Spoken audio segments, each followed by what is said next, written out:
Hello and welcome to Digit. In this video, we will be unboxing the pTron Bullet Pro Quick Charge 3.0 car charger. On the front of the box, we can see an image of the product. On top and on the bottom, we have the pTron Bullet Pro branding, and to the right here, we can see that it has a charging power of 36 watts. On the left hand side and on the right hand side, we have the pTron Bullet Pro branding. On the top, we have a sticker that reveals that we have the black variant of the product, and there's nothing on the bottom.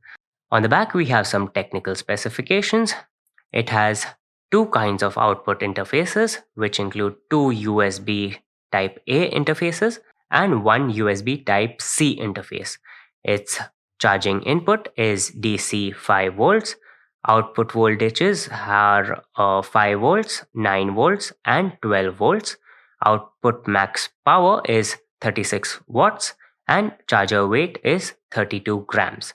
Underneath that, we have some protection functions, and it is basically protected against overcharging, surge current, surge voltage, overcurrent, short circuit, and high temperatures. Underneath that, we have some importer and manufacturing details, and right at the bottom we have the details for the customer care. That's about it on the outside of the package, so let's get into it now.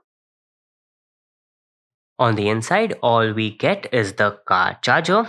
As we can see, it has a glossy black finish all around it. On the top, we have the pTron branding. Here we have the various interfaces. The orange one is a Quick Charge 3.0 interface. The blue one is a 3.5 ampere interface, and the one in the middle is a Type C interface.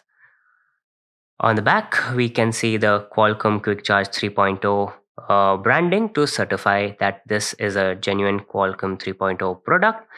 And right in the middle, we have the BIS certification logo. And right here on the right, we have the input and output voltages, which we have already covered on the box. There are also the silver connecting points that connect on the inside of the car charger. So this was the unboxing of the pTron Bullet Pro Quick Charge 3.0 car charger. Thank you for watching, and we'll see you in the next one.